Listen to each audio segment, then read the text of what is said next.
What's up, Scums? Popcorn here.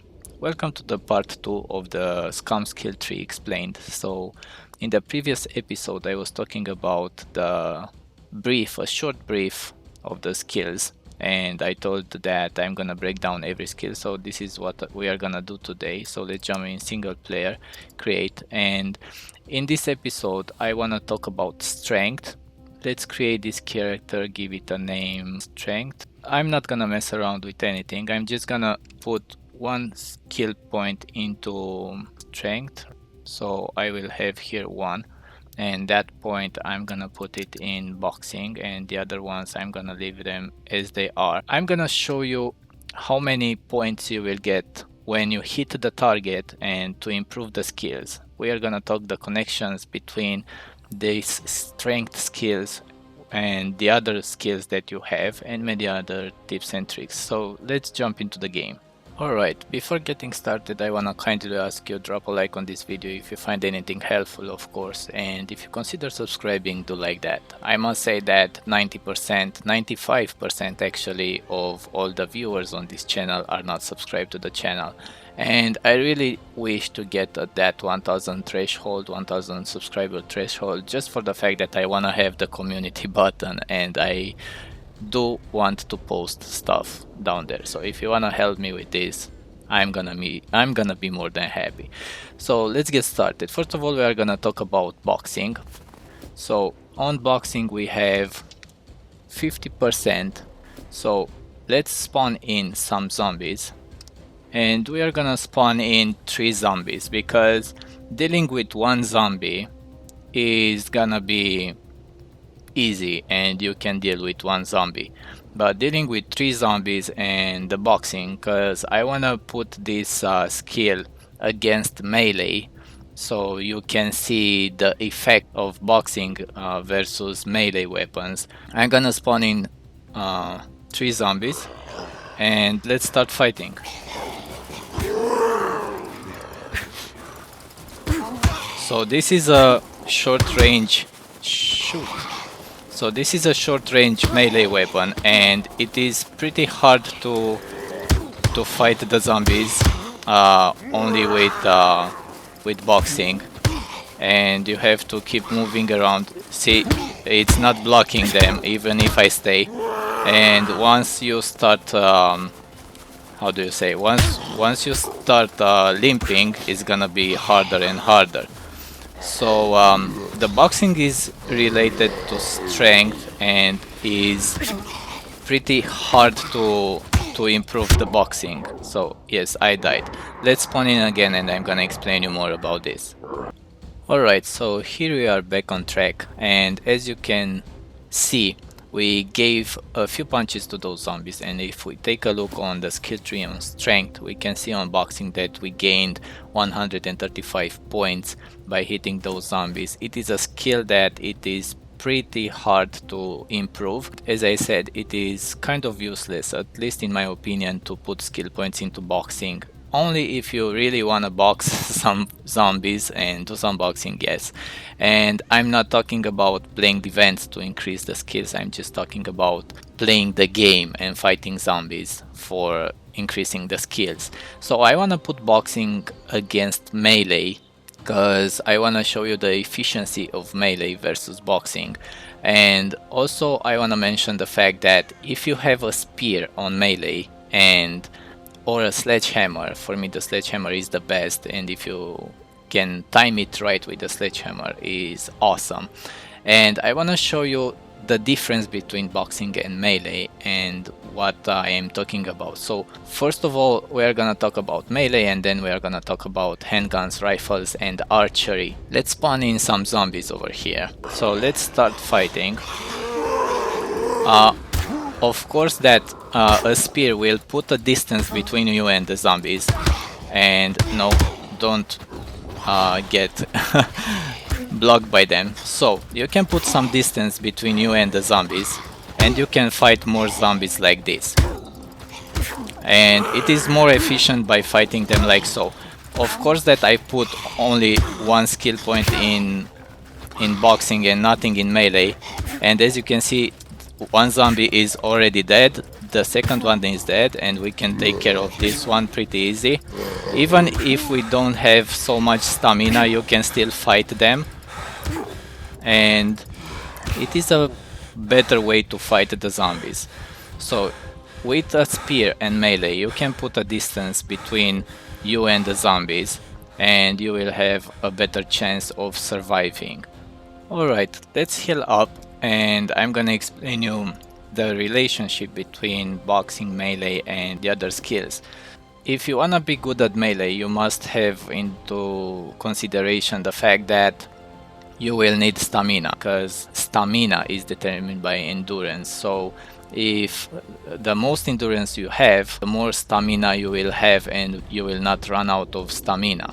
Also is the same thing with boxing. If you wanna have boxing, if you wanna fight a long time, you will want to have more endurance, because this way you will not lose as much stamina, and you can fight more and more without getting tired and not being able to run. Also, having a character which has a lot of points in strength, you will hit harder.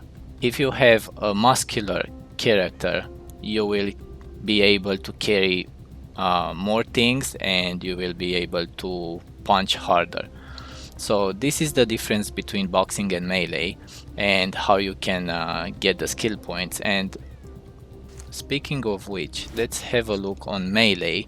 So for these zombies that we killed on strength, and if we go on melee, we can have that we gained 2% already. So is kind of the same idea with boxing and melee. You will gain less points, and I already told you that melee is a hard skill to improve. So let's go further to rifles, handguns and archery. Alright, so I gave myself 2 bows. I have a compound bow and a recurve bow. I haven't mentioned in the previous video, if you want to improve your skills to advance, you will want to have at least 3 points in character creation. If you don't have at least 3 points, as you saw, I put in strength only 1 skill point. That means these skills will never get to advance, because I don't have enough skill points in strength. Another thing that I wanna point out is the fact that if you put no skill points in archery, what happens is if you take a compound bow, okay, and you will try to shoot it, you will not have the strength to shoot it, because you don't have enough strength and you don't have points in archery. But if we take this other bow, you can shoot it, see? So if you have no skills in archery, the thing that will happen is the fact that when you try to shoot it, see, it shoots the arrow, doesn't hold the arrow until you aim and then to shoot on release. It releases almost immediately, see? So when you want to have archery, you put it at least on basic, so you can have a bit more time to shoot with the bow and arrow. And also what I would suggest is, if you have the aim on the target and after that you shoot the arrow, because this is easier. So let's spawn in a zombie and try to kill it with bow and arrow and see how many points we get for this one. First I'm gonna build a tower and we're gonna spawn in the zombie. Okay, so I enclosed myself in this little box because I forgot that I don't have engineering skills. So if you don't have engineering skills, you cannot craft stuff that are at basic or I don't know, advanced or medium. So yeah, the only thing that I could build is this box. Let's spawn in a zombie and see how many points we get for killing a zombie with the bow and arrow. Okay, so the zombie is here. If you get a headshot, you will get more points. If you get a chest shot or a leg shot, you will get less points. So let's see how we can deal with this one. Come on, little fellow.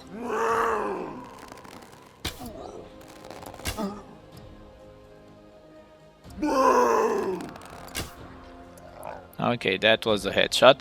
So let's see how many points we got for killing a zombie with the bow and arrow. So we go on strength, we go on archery, and as you can see, it is 8%. So we got more than 700 points on killing only one zombie, 3 arrows, and this is why I say that archery is pretty easy to improve, because you will get more points on improving the skill rather than boxing or melee. Okay, we're gonna go for rifles and then handguns. We're gonna stay in this box because it is easier to prove myself.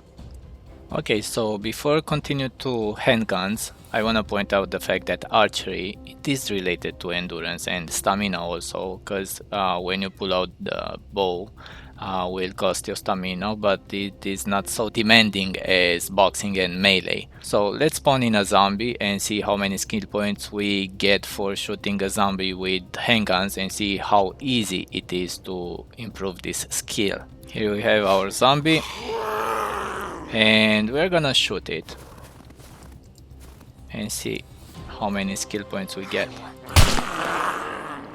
We got a headshot, and if we go into skills and we go for handguns, we see that we got 3% for a headshot.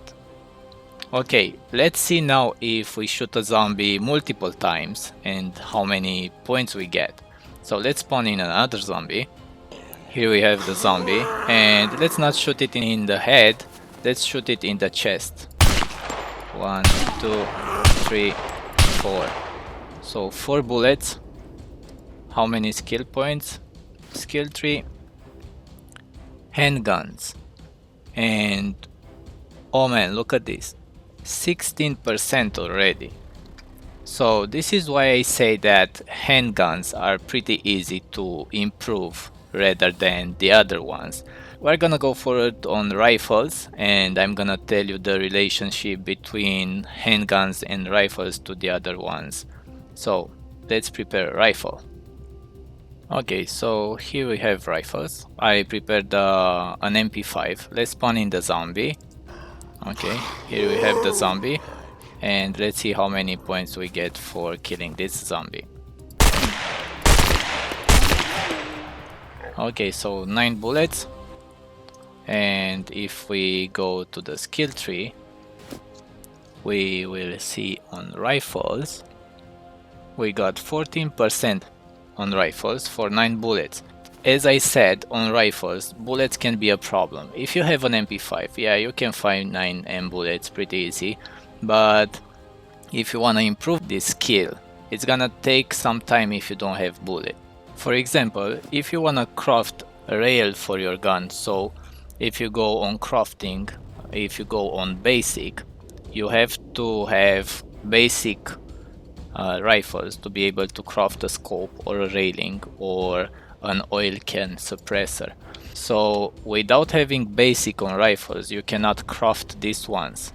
So this is the connection between rifles, handguns, and the other skills.